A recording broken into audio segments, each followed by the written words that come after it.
USDC가 XRP 원장에 통합됐습니다. 이제 XRP 네트워크 안에서 미국 달러 기반 스테이블 코인이 직접 발행되고 그대로 유통되기 시작한 겁니다. 얼핏 들으면 그래 이제 USDC도 쓰는 거구나 싶을 수 있는데 실제로 이 구조가 바뀌면 생태계 전체가 달라집니다. 지금까지 XRP나 일부 커스텀 토큰 중심으로만 돌아가던 네트워크에 기관들이 실무에서 직접 쓰는 자산이 들어왔다는 건 유동성, 신뢰도, 그리고 확장성 모든 면에서 체급이 올라가는 변화거든요. 더 중요한 건 이걸 왜 지금 이 시점에 붙였냐는 겁니다. 리플이 자체 스테이블 코인도 만들고 있으면서 굳이 경쟁 코인을 이 시점에 원장 안으로 들였다는 건 그 안에 더 큰 계획이 깔려있다는 얘기고요. 오늘 영상에서는 이게 왜 중요한 흐름인지, 그리고 이게 어디까지 연결될 수 있는지 실제 예시 중심으로 하나씩 정리해보겠습니다. 그 전에 아직 구독, 좋아요, 알림 설정 누르지 않으신 분들은 지금 한 번씩 눌러주시고요. 이번 영상 끝까지 보시면 지금 리플이 어떤 그림을 그리고 있는지 전체 방향이 훨씬 명확해지실 겁니다.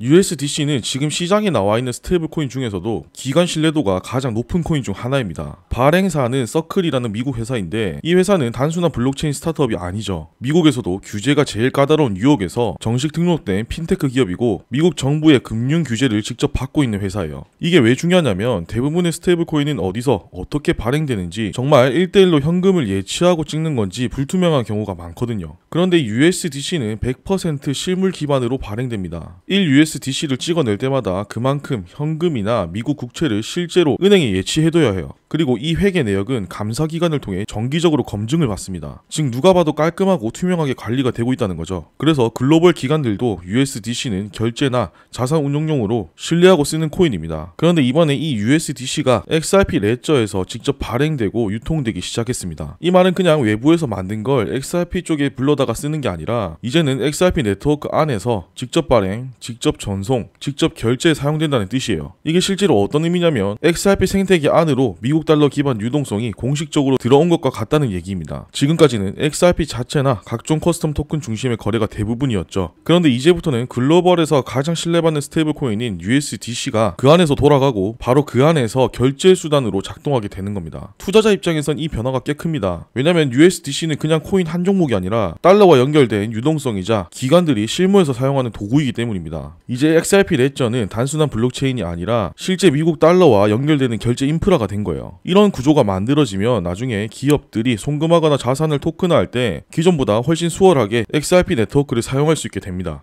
기술적으로도 신뢰도 면에서도 한 단계 위로 올라갔다고 볼 수 있습니다. 이번 USDC 통합은 그냥 기술적으로 연결만 한 게 아닙니다. 리플 입장에서는 자기들 생태계를 키우기 위한 전략적 한 수였다고 생각해요. 이미 리플은 자체 스테이블 코인인 RLUSD도 준비 중입니다. 이걸 보면 리플이 어떤 계획을 갖고 있는지 방향이 보이죠. 정리하면 이런 그림입니다. 먼저 USDC 같은 외부 스테이블 코인은 유동성 확보용입니다. 이미 글로벌에서 널리 쓰이고 있고 신뢰도도 높기 때문에 리플이 직접 만들지 않아도 가져다 쓰면 되는 거죠. 반면 자체 발행 스테이블 코인인 RLUSD는 리플이 원하는 방식으로 설계할 수 있습니다. 수수료 구조, 발행 정책, 결제 방식 같은 모든 걸 리플이 직접 조정할 수 있으니까 기업 간 결제나 디파이 서비스용으로 최적화된 코인을 만들 수 있습니다. 이 두 코인을 XRP 레저에서 함께 돌리겠다는 게 리플의 전략입니다. 누구는 USDC를 쓰고 누구는 RLUSD를 쓰더라도 결국 그 모든 흐름이 XRP 네트워크 안에서 돌아가게 되는 구조인 거죠. 이걸 왜 이렇게 하느냐? 앞으로 CBDC, 기업용 토큰, 글로벌 결제 시장이 커지면 각 나라나 기업마다 선호하는 방식이 다를 수밖에 없습니다. 어떤 나라는 외부 스테이블 코인을 더 선호하고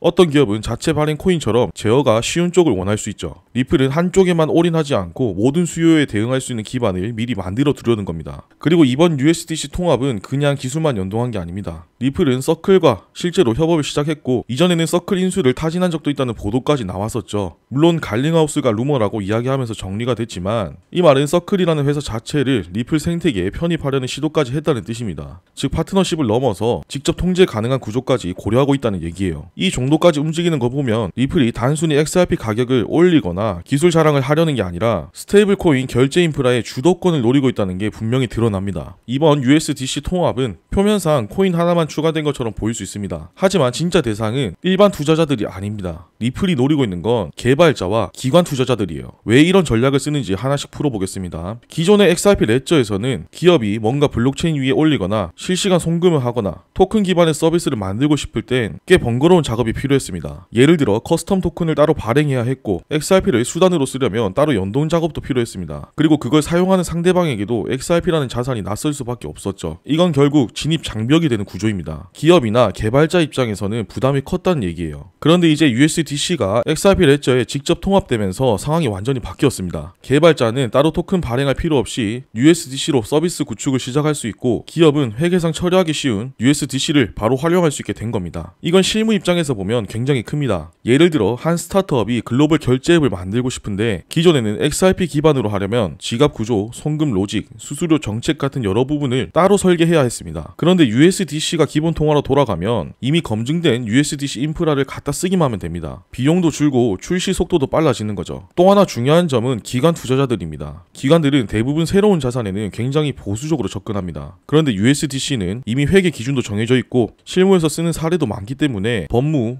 회계, 내부 승인 절차도 빠르게 통과시킬 수 있는 자산입니다. 즉 기존의 리플 네트워크 안에 들어오지 못했던 기관들도 USDC를 기반으로 리플 생태계에 참여할 수 있는 길이 열린 거예요. 그동안 기술적인 이유나 내부 절차 때문에 리플 생태계 밖에 있던 기업, 기관, 개발자들이 쉽게 들어올 수 있는 환경을 만든 겁니다. 쉽게 말해서 너희들이 쓰고 있는 그 자산으로 여기서도 똑같이 서비스할 수 있어 라고 말할 수 있게 된 거고, 이건 리플 생태계를 넓히는데 굉장히 현실적인 변화입니다. 리플은 지금 자체 스테이블 코인도 준비 중입니다. 그런데 이번에 USDC도 받아들였죠. 자기 코인을 만들 거면 굳이 경쟁 코인을 왜 들여오는 거지? 하고 생각하실 수 있어요. 하지만 여기서 중요한 건 리플이 경쟁보다는 선택지를 늘리는 방향으로 택했다는 점입니다. 이건 마치 리플이 생태계 안에 양손잡이 구조를 만든 것과 비슷합니다. 어떤 사용자는 USDC를 쓰고 어떤 기업은 RLUSD를 선택할 수 있도록 두 개를 다 동시에 쓸 수 있는 환경을 만들어 놓은 거예요. 왜 이렇게 했을까요? 각 코인의 역할이 다르기 때문입니다. USDC는 이미 시장에 자리 잡은 코인입니다. 글로벌에서 많이 쓰이고 있고 특히 기관이나 해외 기업들이 잘 알고 있는 자산이에요. 신뢰도도 높고 실무에서도 실제로 사용 중이죠. 리플이 이걸 땡겨오면 글로벌 유동성을 바로 끌어올 수 있습니다. 반면 RLUSD는 앞에서도 이야기했지만 리플이 직접 발행하고 설계하는 코인이죠. 결제 수수료 구조나 네트워크 정책, 서비스 연동 모든 걸 리플이 원하는 방향으로 조정할 수 있습니다. 특히 기업 결제나 디파이 쪽에서는 자체 설계가 가능한 RLUSD가 유리하죠. 즉 리플은 딱 잘라서 이것만 써라고 하는 게 아니라 기관용 글로벌 유동성은 USDC로, XRP 생태계 전용 서비스는 RLUSD로 필요에 따라 골라 쓰게 만든 전략이에요. 이건 경쟁자들과 비교해봐도 꽤 유리한 구조입니다. 예를 들어 이더리움은 USDC, USDT 같은 다양한 스테이블 코인을 지원하지만 네이티브하게 발행하는 스테이블 코인은 없습니다. 기술 인프라는 열려있지만 정책이나 운영 면에서는 개입할 수 없는 구조죠. 반면 리플은 USDC 같이 시장에서 이미 검증된 유동성을 끌어오고 동시에 RLUSD로 제어 가능한 생태계도 함께 구축하고 있습니다. 결국 뭘 쓰던지 강요하지 않을 테니 너희들이 원하는 걸 골라서 써라 이거예요.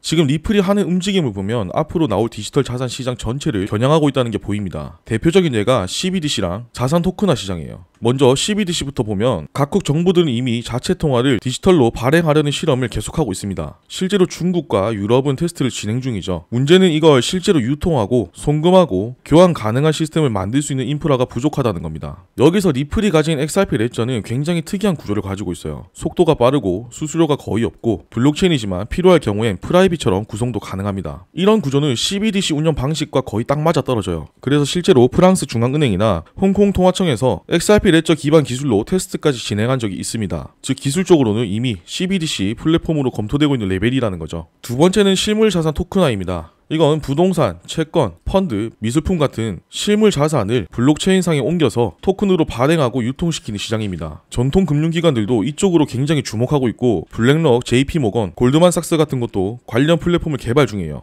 여기서 중요한 건 이런 토큰화된 자산이 결제되고 보관되고 교환되는 기본 인프라가 필요하다는 겁니다. XRP 레저는 여기서도 강점을 가집니다. 이미 금융기관들이 신뢰하는 스테이블 코인인 USDC가 있고 리플이 직접 컨트롤하는 RLUSD도 돌아가고 네트워크 자체는 빠르고 저렴하며 필요한 경우에는 프라이빗 구성도 가능하니까요. 즉 앞으로 자산이 디지털화되고 통화도 12DC로 바뀌는 구조 속에서 리플은 이 모든 흐름의 기반 인프라를 미리 깔아두고 있는 거예요. 지금 USDC를 받아들이고 RLUSD를 개발 중인 것도 결국 이 큰 판에 대비하려는 움직임이라는 거죠. 예를 들어 이런 구조가 가능해집니다. 유럽에서 디지털 유로를 발행하고 중동이나 동남아에서는 RLUSD를 결제 수단으로 쓰고 글로벌 거래에서는 USDC가 사용되고 이 모든 게 XRP 레지 안에서 돌아가는 거죠. 그럼 리플은 특정 국가의 법정 통화는 아니지만 각국 통화와 연결된 백엔드 결제 시스템 역할을 하게 됩니다. 그렇게 되면 미래 결제 인프라 전체에서 기술 플랫폼을 차지하게 되고 이번 USDC 통합은 그 목표를 현실화하기 위한 중요한 연결고리예요. 이전부터 제가 계속해서 말씀드렸던 부분이 앞으로는 기술보다 중요한 게 어디서 실제로 쓰는지가 중요하다고 했었죠. 지금 리플이 하는 걸 보면 딱 하나는 확실합니다. 우리는 이걸 실제로 쓰이게 만들겠다. 이 방향으로 계속 밀어붙이고 있다는 거, 그리고 기술만 좋아서 의미 없다는 거 이제 리플도 잘 알고 있는 것 같고요. 이번에 USDC까지 받아들인 건 그냥 연결만 시킨 게 아니라 이제 진짜 시장 안으로 들어가기 위한 준비를 하고 있는 것으로 보입니다. 결국 이게 어디까지 이어질지 우리는 그 흐름만 잘 따라가면 돼요. 이번 영상은 여기까지고요. 도움이 되셨다면 구독, 좋아요, 알림 설정 잊지 말고 꼭 한 번씩 눌러주시고 저는 또 알찬 내용들 준비해서 돌아오도록 하겠습니다. 감사합니다.